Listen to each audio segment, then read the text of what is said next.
President Biden is hell-bent on war, and no one can talk him out of it, according to warnings by U.S. officials.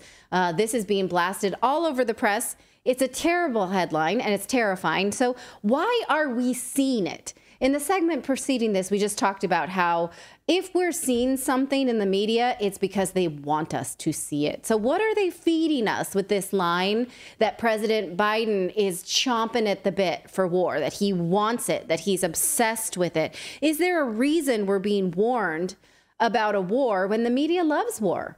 The neocons love war. This was a Politico headline over the weekend. The war in Gaza may widen, and the Biden administration is getting ready for it. Another headline in the Huffington Post came with all kinds of warnings from some unnamed U.S. official saying, I've been trying to keep an avalanche from falling on Lebanon, and so have a lot of people. Anonymous is a U.S. source says. The problem is no one can rein in Biden. And if Biden has a policy, he's the commander in chief. We have to carry it out. That's what it comes down to. Very, very, very unfortunately. That's three varies, some U.S. official.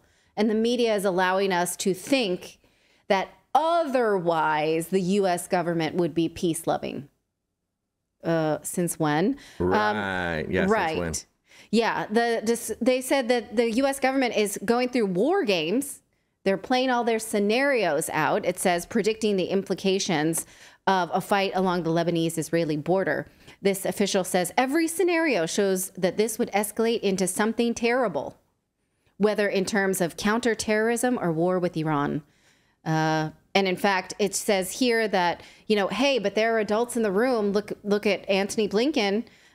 He's been trying to, get out there and have an impact on Israel's escalation of war, but it doesn't seem to be making a big impact because Israel, as you know, continues to escalate war against Palestinians. Now, let's just point out a couple of odd things about this story that we're being fed, basically force-fed.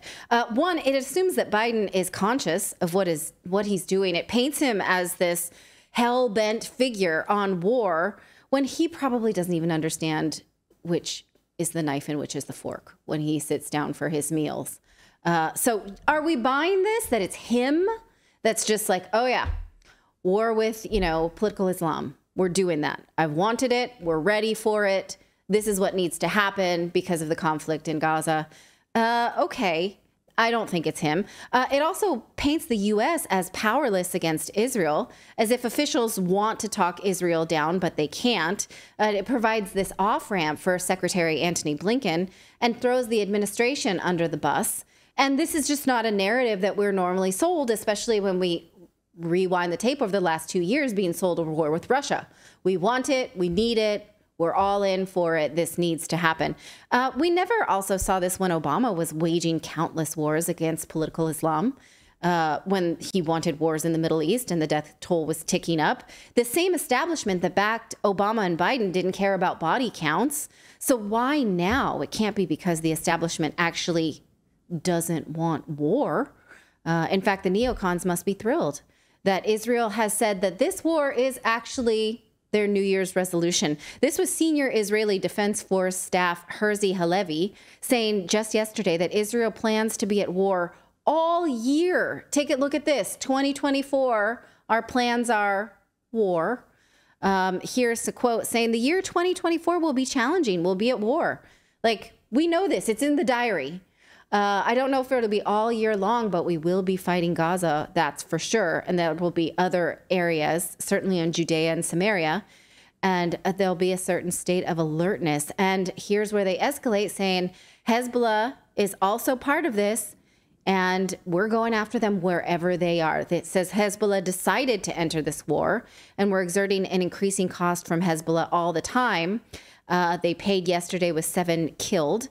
And 2 important targets, and we're increasing the price. So that means that a war with Hezbollah would then drag us into a war with Lebanon because of the borders and where those battles are taking place right now. So the same U.S. officials who remained unnamed told the media that this, quote, unconditional support of Israel could lead to a war with Lebanon because Israel launched drone strikes in Beirut. to kill senior Hamas leaders. So this means by transitive property, right, that the U.S. will be at war with Lebanon.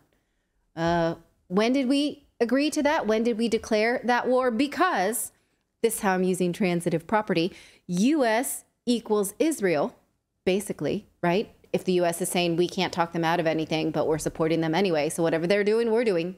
We're with them. Weapons, money, we're there. Israel equals war with Lebanon. Ergo, U.S. equals war with Lebanon, right? Did you sign up for that? Because that's what we're being told. So who wants that? Somebody does. Probably it's not Joe Biden, the human. Probably it's not Joe Biden, the surrogate, whoever we see in front of the camera, if there is such a person. Who is it? Who are the neocons here feeding us this line? They want war, clearly, but what are the manipulations of this narrative that we're being asked to buy? Because I don't actually buy it. The only part of this that I buy is war is here to stay. Let us know what you think of that in the chat or in whatever platform you choose to interact. You can also find us on Twitter, you know, we have, or X, we have Instagram, we have all the things. There's no shortage of ways to talk to us. So what is it that we're missing here? This Biden hell-bent on war. He's not hell-bent on anything. He doesn't know. Who is it? He's hell-bent on ice cream. Is he? Yeah, I've said, if you've not seen it, he will wander away for ice cream and treats. Okay. Yeah. All right. Maybe there's like a ice cream truck going through the Department of Defense that he's following around, and they're like, that's it. That's what he wants. Thank you so much for watching this segment here at Redacted. We are live every day at 4 p.m. Eastern Time, trying to share the stories that the mainstream media will not cover. You should also come over and join our community of Redacted Rebels over at redacted.inc. That's our private locals community where we can share exclusive content that we simply cannot share here on YouTube. Come over and join the rebellion together right now by going to redacted.inc. We'll see you next time.